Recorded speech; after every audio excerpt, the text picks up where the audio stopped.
British kings and queens have shaped the United Kingdom and indeed the world for centuries. But while it is still called His Majesty's government, gone are the days when the monarchy wielded absolute power. It's the politicians of Parliament now who write the laws, make policy and even declare war. So what role does the royal family hold today? And how political can and should they get?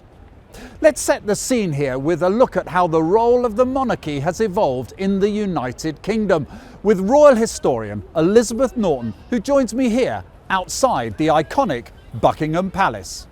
Welcome to Westminster Watch. Now, where do we begin in the story of the monarchy and its power over Britain? So the British monarchy is ancient. It's usually started in 1066 with William the Conqueror, who comes over from Normandy and defeats King Harold, possibly with an arrow in the eye. Obviously it goes back centuries before that with the Anglo-Saxons. So we've had king after king, sometimes queens, for absolutely centuries. In 1603 we joined with the Scots. And so it's this 1,000-year institution. And they're absolute monarchs at this time, aren't they, with complete power over the governing of Britain? Absolutely. So William the Conqueror can do what he likes. He has absolute power over all of his subjects, and that really continues. Parliament begins to develop, particularly in the 13th century, but you still have kings responsible for calling the parliaments, and often they rule without parliament. So when did the sort of transfer of power, if you like, when did that happen and why, from an absolute monarchy with all power to Parliament, the people's representatives gaining power? So really, it's quite a slow process. Obviously we have the Civil War in the 17th century where Charles I loses to Parliament and loses his head. So for a period between 1649 and 1660 there is no monarch, and Parliament really explores different models for how to rule. The king comes back in 1660 and it's kind of business as usual. Charles II rules effectively as an absolute monarch. So it's really the Glorious Revolution when Charles's nephew William III and his niece Mary II. And when was that roughly? That's in 1689. So they take the throne from the Catholic King James II. But William and Mary take the throne on the proviso that they'll rule as constitutional monarchs. So they now are controlled by Parliament to a very great extent. They rule by the will of Parliament effectively. Now, this has also happened in many other countries around the world where the countries have embraced democracy and, if you like, given up on absolute rule in the monarchy. But many of their monarchs were dispensed with. Many of those royal families no longer exist as rulers or even as symbols of head of state. So how did the British monarchy survive after this change? You're absolutely right. France, for example, they cut off the head of their king. They had an exploration with emperors and other kings for a bit, but they no longer have a monarch. Germany no longer has a monarch. Britain really does, and I can't see the monarchy going anywhere at all, and I think it's because they're such a powerful symbol. People really get behind the monarch. Charles III, who's a relatively recent addition to the throne, actually is really quite popular and wasn't necessarily as popular when he was Prince Charles, but it's really the symbol of monarchy. People like the crowns, they like the marching bands, they like the horse guards, and really I think it just brings people together and excites people. So much of that symbolism that you've talked about, many of these ancient traditions, are they there, if you like, just because the people like them, or do they serve a purpose in that relationship between power of the monarchy and Parliament? So I think you can't really divorce the monarchy from the symbolisms of monarchy, and some of these things go back absolute centuries. When we saw at the late Queen's funeral, her officers broke their staves of office over her coffin. That goes all the way back to the medieval period, for example. Many elements of her funeral came from Queen Victoria's funeral in 1901. So a lot of these elements, these symbolisms are really, really historic. And I think it's not just there to please people. It's not just there for show. It's actually an inherent part of the monarchy, and actually you can't separate the monarchy from these symbols of their power. Elizabeth, thank you very much indeed for joining us here on Westminster Watch, outside, of course, Buckingham Palace.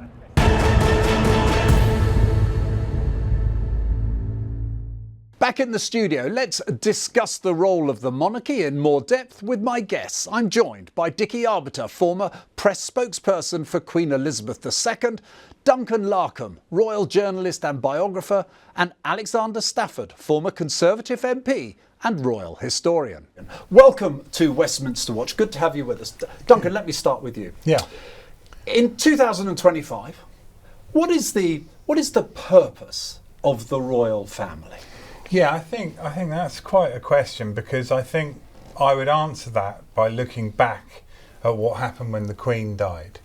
And any questions that we had whether the British public genuinely still was in love with the British royal family or saw them as relevant were answered by that incredible public display of grief, but of also respect for her. And I think King Charles has filled her shoes very well at the moment, and I think the royal family are riding on a bit of a high. They are important. They are an antidote, to a lot of the arguments of politics. Dickie, you are nodding along there. What is it that makes what is fundamentally a very archaic institution enjoy the level of support that Duncan's talking about there? I think people like the idea of a monarchy because they don't interfere with Parliament. They are a neutral base. The monarch has a meeting with his or her Prime Minister every week, and he's not there to say, well, you've got to do this, you've got to do that. He's there to be consulted, to encourage and to warn.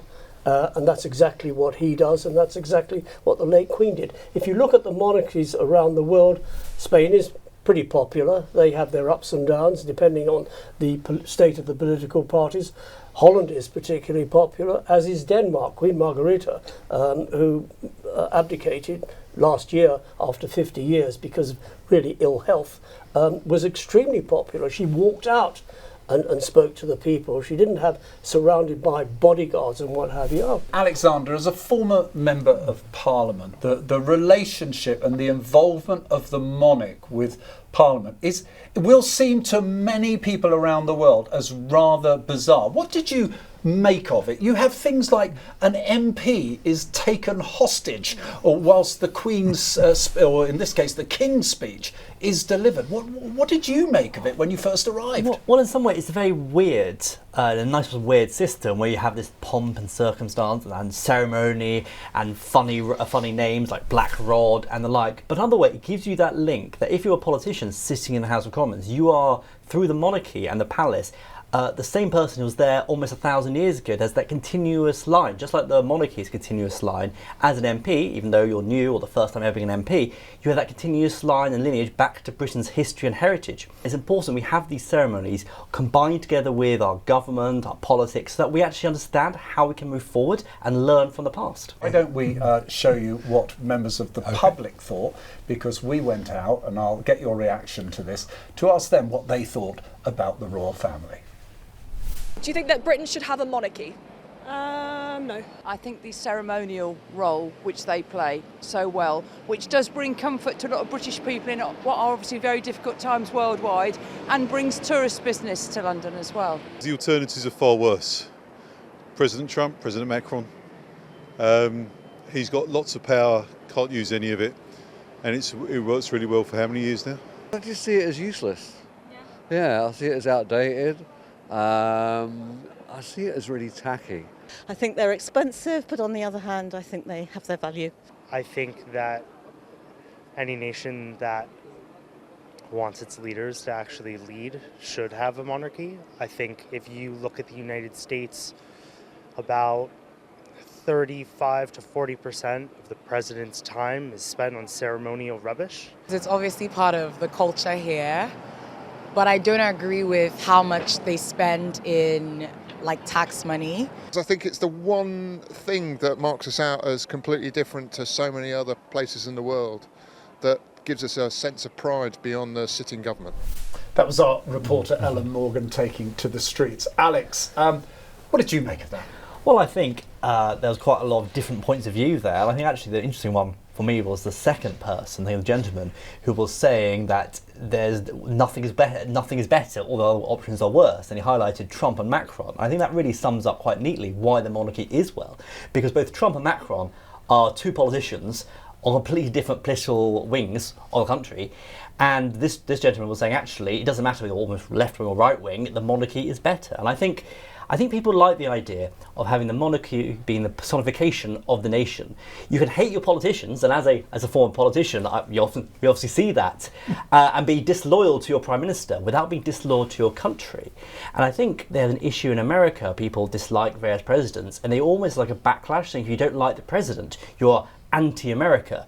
In Britain, you can very much not like your prime minister, and I don't think anyone would ever accuse you of being anti-Britain or disloyal to your country.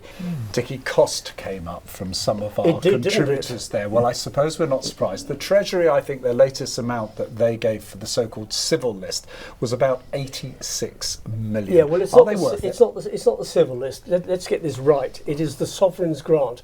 15% of the sovereign of the Crown Estate goes to the sovereign. And I should explain, the Crown Estate is literally estates that are owned by the Crown, properties in London and things like this. Well, it's actually owned by the sovereign, and the sovereign cedes it at the beginning of his or her reign to government. So, yes, just under £90 million a year. 47 million goes to the maintenance, of Buckingham Palace and of the other royal residences, Windsor Castle, St James's, Kensington Palace, Clarence House. There are wages. Sorry, why should the British public pay for all these buildings? Okay, I'll throw this one at you, and Alex knows exactly what I'm going to talk about. About 9 years ago, a plan was put forward.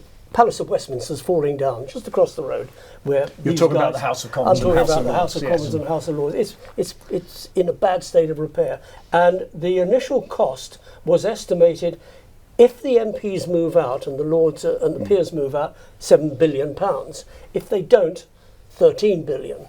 Well, that was 9 years ago. It's now 22 billion. Nobody is quibbling about that. But Alex, let me ask you this. At the time you've got a government that is pleading poverty, it's going to cut people's benefits of social security.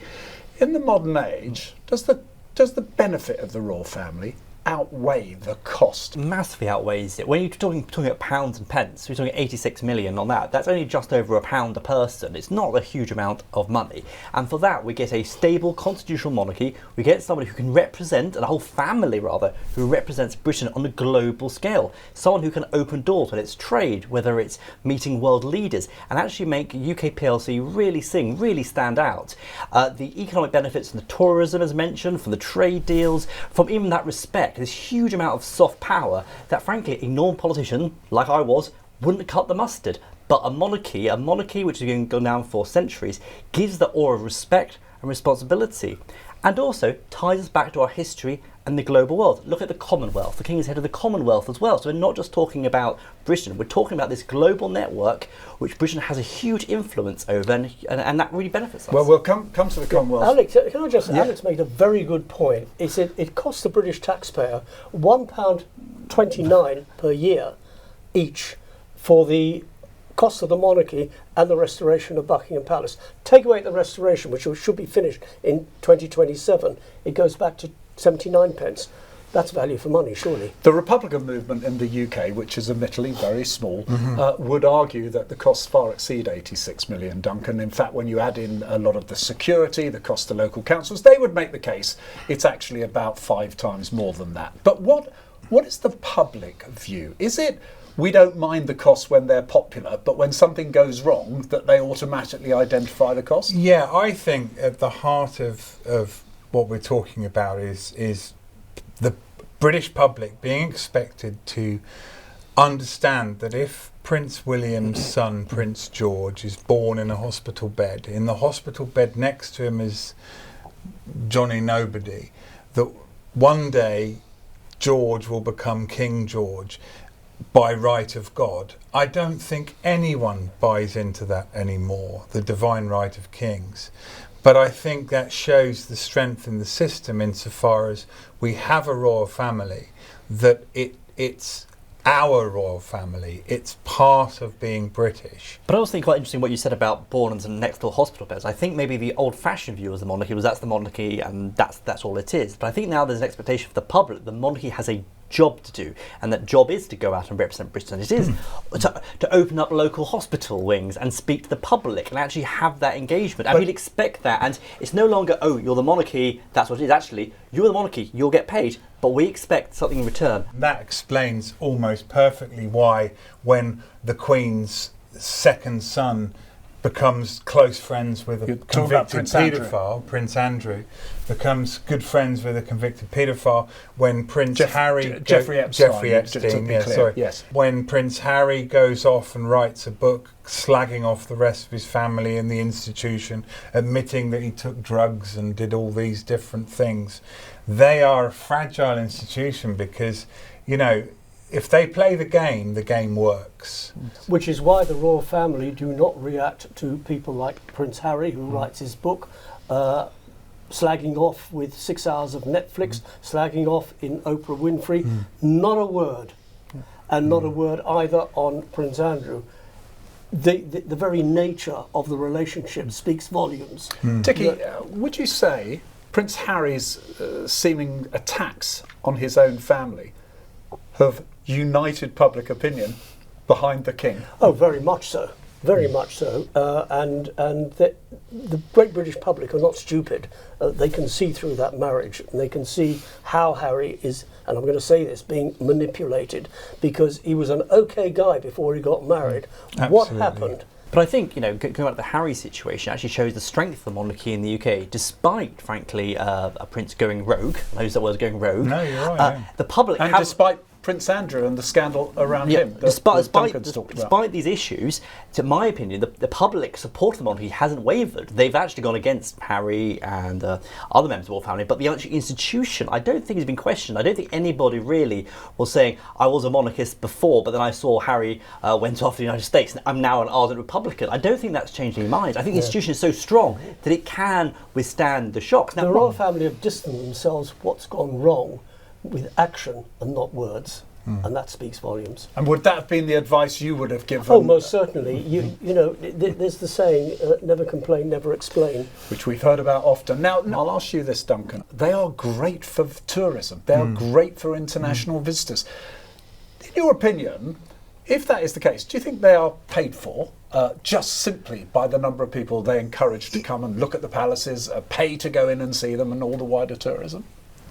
That's slightly more complicated than it might sound, because I'd give the example of France and the Palace of Versailles, which was Louis XVI's home outside of Paris.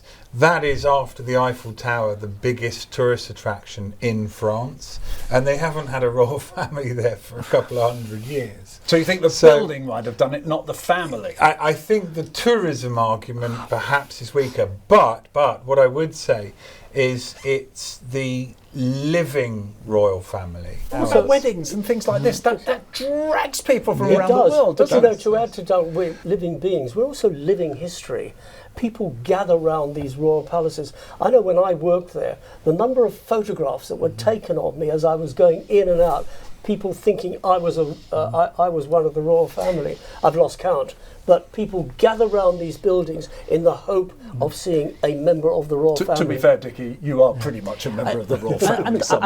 I think you're right, because it's the living embodiment. Because let's be honest, and I'm a monarchist, I love our country, Buckingham Palace isn't a great palace compared to the Palace of Versailles. But what makes us different is the living embodiment of the monarchy. It's not because we've got the glitziest palace, quite the opposite. I think actually the public's actually, the Buckingham Palace and others isn't as glitzy as some, so all the money isn't being spent on making, you know, gold leaf everywhere. We have seen in recent weeks an invitation to President Trump to come to Britain on his second state visit. Tell me, in politics, they're not meant to really engage the royal family, who rise above politics. But isn't the truth, politicians, just like you were, use the royal family to advance British interests on that diplomatic stage? Oh, 100%. I think that is their role. I think, you know, I'm no fan of the current Prime Minister, Keir Starmer, but I think it's perfectly right to use the King to get a better deal for Britain. We're going to speak to Trump using the King. I think any government needs to use the royal family, as long as it's used for the betterment of the UK, and once again, not party policy, and that's why they should go and engage with them. Even what we saw recently in Canada with the new Prime Minister out there, the King has... Mark Carney, yes. The King has spoken about that. This is good. It builds up those global links. But the line gets blurred a little bit, doesn't it, Duncan? Because at the moment, the Queen's second son, Prince Andrew, is frankly in disgrace. But on the other hand, he was used for over 10 years as a trade envoy on behalf of Britain. Is that blurring the lines between hands-off approach from what government does, which is try and go out and win big contracts along with business? I think it shows the risk. It shows the risks of actually using a member of the royal family to try and be a trade envoy and etc., because, you know, Prince Andrew has, I think I won't get shot for saying this, has or made go to the tower. Or go to the tower. He has made a complete dog's dinner of it. And he has gone from being a very popular member of the royal family, he fought in the Falklands War, he was a pilot, to being by far the least popular, chased only by his nephew Prince Harry. But there is a real risk attached to using the royals, but the rewards can be enormous, as Dickie alludes to. And, you know, just to take that one further, yes, Prince Andrew was sort of good at the job that he did, but somebody who was really brilliant at it was the Duke of Kent, who was representing the old British Overseas Trade Board. He went about the job quietly and contracts were signed. He didn't do it in the royal family have huge pull in some parts of the world, don't they? Yeah, because everybody wants to pump the royal flesh. Everybody wants to say, I mean, I remember the days when I looked after the King and Diana, and people used to say, oh, well, I had lunch with Diana. The fact that there were 500 other people in the room was neither here nor there. Right. They love pumping the royal flesh. Now, look, you're talking about they love to pump the flesh, but actually the Queen, probably something she was, I wouldn't say most proudest, I wouldn't know, but she was very proud of the Commonwealth and the work that she undoubtedly. did. Right, good. So I got that right. But since then, is the Commonwealth safe?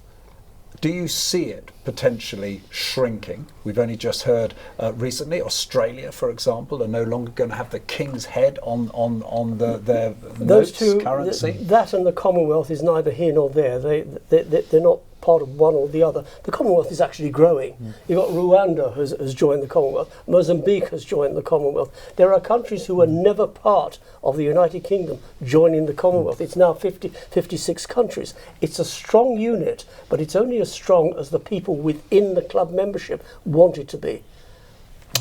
Alexander, let me ask you this, if I may. Prime Minister is a lonely job.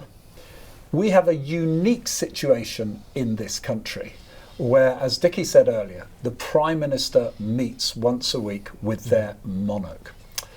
This is actually probably one of the best kept benefits of a royal family, isn't it? That we have a leader who can consult with someone who has years of experience. Is that something you think is a very good idea? I think it's absolutely integral to the role of the monarchy and the role of the Prime Minister in that monarchy. Especially if you look back to the late Queen. She was on the throne for such a long time. She had seen so many wars and conflicts, economic crises, and often Prime Ministers and all politicians get locked into the here and now, whatever the situation is now, and they don't take the longer view and don't have the experience longer view, whereas the Queen before and the King now has had such long experience, they can give and impart their wisdom. I've got one more final question that I'd just like to talk to you, if I may. Again, Duncan, one of the reasons that the strength of the royal family is that they are not seen to be getting in politics. But isn't there a bit of a disconnect there? Because we know, for example, they have their favourite causes, their favourite charities. The Princess of Wales